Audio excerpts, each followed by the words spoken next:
السلام علیکم ناظرین، میرا نام عویس علی خان ہے۔ اگر آپ نے ابھی تک ہمارے چینل اٹس مائن ویو کو سبسکرائب نہیں کیا تو سب سے پہلے اس چینل کو سبسکرائب کر لیں۔ اس کے ساتھ ہی ویڈیو نوٹیفیکیشن کے لیے یہاں موجود بیل کے نشان کو دبائیں تاکہ ہماری ویڈیو سب سے پہلے آپ تک پہنچ سکے۔ ایک مومن کے لیے نماز تو سندیسہ ہے وصل محبوب کا۔ محبوب کی چوکھٹ میں حاضری کا ایک موقع ہے جو نماز کے ذریعے سے نصیب ہوتا ہے۔ تو اگر کوئی شخص نماز کو اپنے لیے بوجھ سمجھتا ہے تو پھر وہ محبوب کی ملاقات کی اہمیت کو نہیں جانتا۔ نماز کے لیے جب اذان پکاری جائے تو بندے کو خوشی، فرحت اور مسرت ہونی چاہیے کہ میں اب رب کے حضور حاضر ہوں، نہ یہ کہ وہ گھڑی پہ نظر ڈال کے کہے کہ ابھی تو آئے ہیں پھر دوبارہ اذان شروع ہوگی، تو پھر اس کو شوق نہیں ہے مالک کے حضور حاضر ہونے کا۔ حضور علیہ السلام تو جب حضرت بلال حبشی کو نماز کے لیے اذان کا کہتے تو یہ ارشاد کرتے، ارحنا یا بلال، بلال اٹھو اور ہمارے دل کو راحت پہنچا۔ ارحنا یا بلال، بلال ہمارے قلب کو، ہمارے دل کو راحت پہنچا۔ تو یہ حضور کے قلب کی راحت، تسکین اور قرار کا سبب ہے۔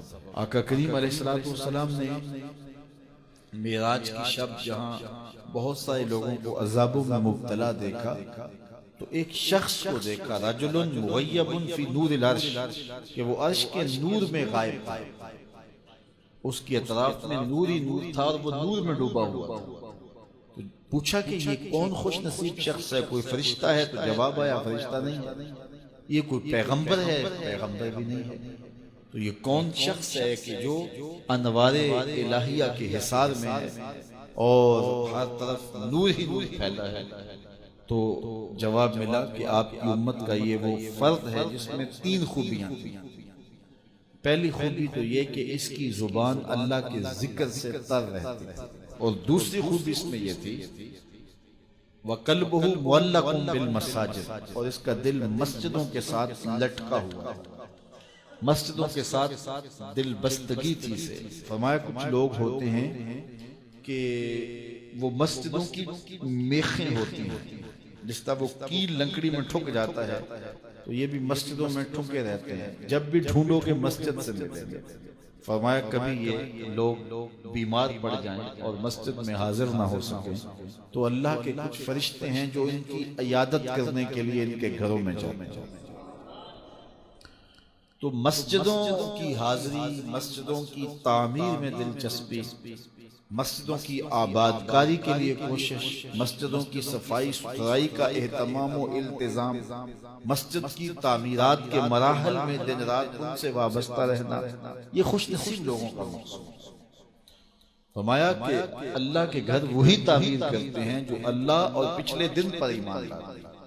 تو مسجدوں کی تعمیر یقیناً اللہ جل شانہ کی خاص رضا نصیب کرتی ہے۔ ایک روایت میں آتا ہے جس نے تتر کے گھونسلے کے برابر مسجد کی تعمیر کی، فرمایا اللہ جنت میں اس کا محل بنا رہا ہے، اللہ اس کا محل تعمیر کرے گا، اس کو محل عطا کرے گا۔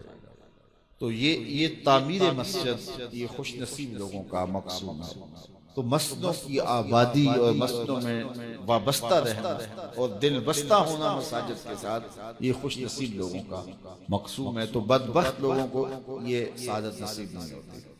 اچھا، تیسری بات فرمایا کہ جو شخص کی خوبی ہے یہ آج تک اپنے والد گرامی اور اپنی والدہ ماجدہ کو گالی کا سبب نہیں بنا، یعنی کبھی اس نے کوئی ایسا فعل نہیں کیا کہ لوگوں نے کہا کہ یہ کس ماں باپ کا بیٹا ہے اور لوگوں نے اس کے ماں باپ کو برا کہا ہو اس کی وجہ سے۔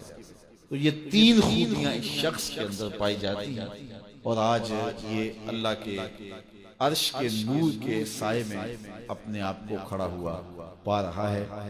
تو جن کے سر نماز سے بوجھل رہے، مسجد کی حاضری جن کے لیے شوق ہو اور مسجد میں آتے ہی نکلنے کے لیے کوئی راستے ڈھونڈ رہے ہوں تو انہیں اپنے اندر اترنا چاہیے۔